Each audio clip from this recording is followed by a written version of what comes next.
अतर काज़मी साहब ये फरमाइएगा कि IMF से एग्रीमेंट हो जाना, कर्जा मिल जाना, वैसे तो वैसे शर्मिंदगी की बात है, तो इसके ऊपर गवर्नमेंट खुश क्यों होती है, अपोजिशन इस पर नाराज क्यों होती है?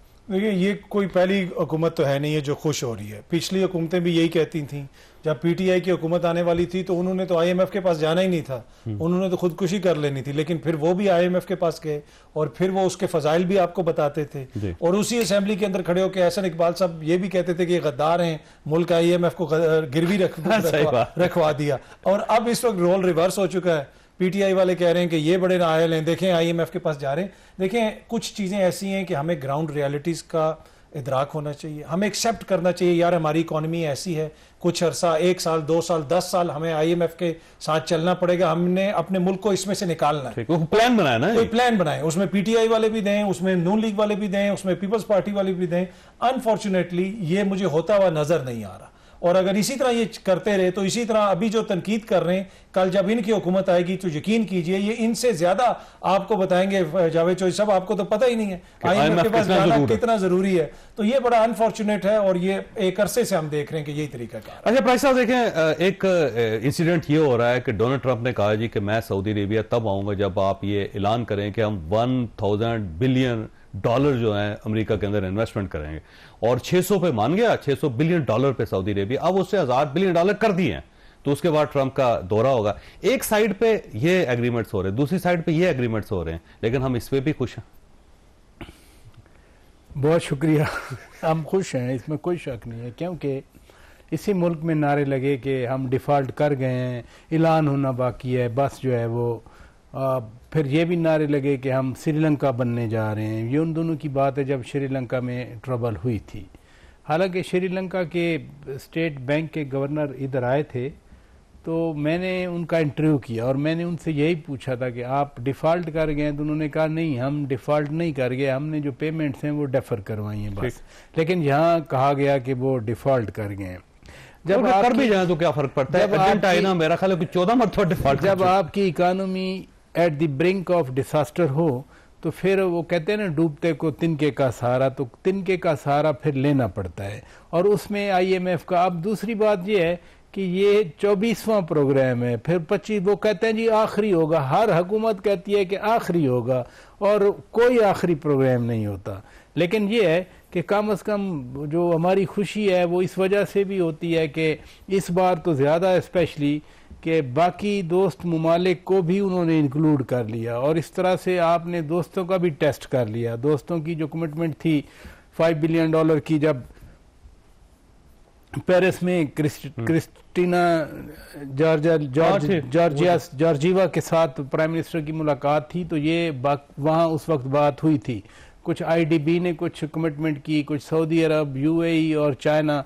तो इस तरह से हम आगे चल रहे हैं। जो दूसरी बात, सेल्फ सस्टेनेबल कब होगी इकोनॉमी हमारी, ये बड़ा इंपॉर्टेंट है कि आपने कोई उसका एक ब्लूप्रिंट बनाना है, आपने कोई लेआउट बनाना है कि हम ये करेंगे, इससे हम बात ये है कि अपने पांव पे खड़े। बात ये है कि PTI की हुकूमत या नून लीग या पीपल्स पार्टी, मेरा ख्याल है इन पे इल्ज़ाम डालना अजीब सी बात है। हिस्टोरिकली हम जो है वो हमने पंगे लिए, पंगों की बदौलत हमें पैसे मिले और हम उस पे अयाशी करते रहे। 50s में 80s में और दहशतगर्दी के खिलाफ जंग में ट्रंप ने कहा था ना, पिछली प्रेसिडेंसी में 1 जनवरी को ट्वीट आया था कि we doled out $33 billion to Pakistan.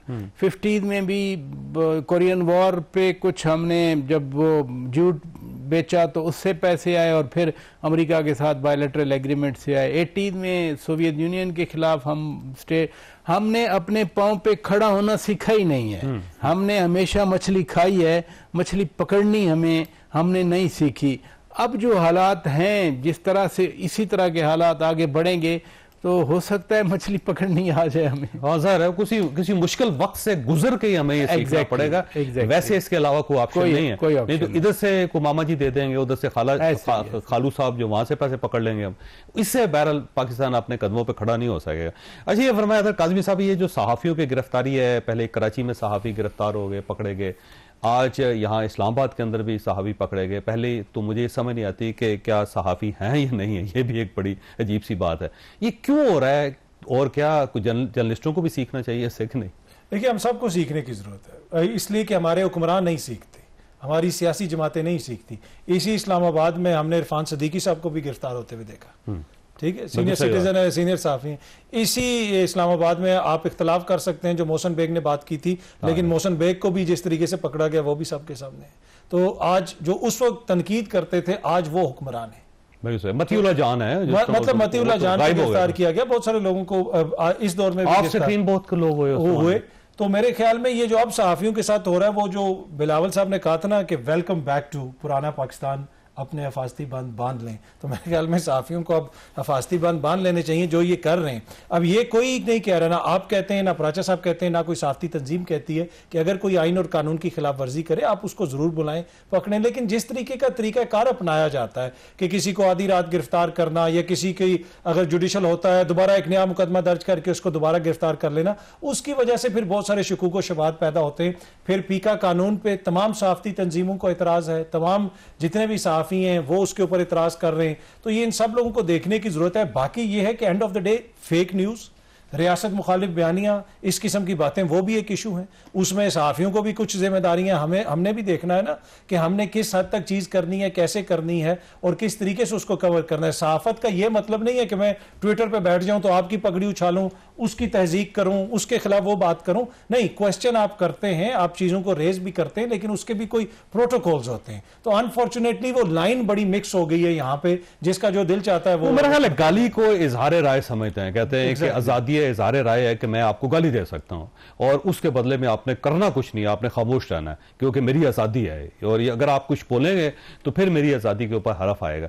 Price साहब, आपके पास एक सवाल छोड़ के जा रहा हूं कि पहले तो ये डोमेन क्रिएट करना इंपॉर्टेंट है कि जर्नलिस्ट होता कौन है, किसको कहा जा सकता है कि अगर सोशल मीडिया के ऊपर कोई शख्स क्लिप बना के वायरल कर रहा है, कोई ट्वीट्स कर रहा है, और या फिर ये कि छोटे टिकटॉक के ऊपर कोई बंदा बात कर रहा है, तो क्या वो जर्नलिस्ट है? और अगर जर्नलिस्ट हैं तो फिर तो इसका मतलब है पूरा पाकिस्तानी जर्नलिस्ट हुआ, और अगर नहीं है तो फिर उनके ऊपर आजादी राय की कदगन कैसे लगेगी? छोटी सी ब्रेक को दोबारा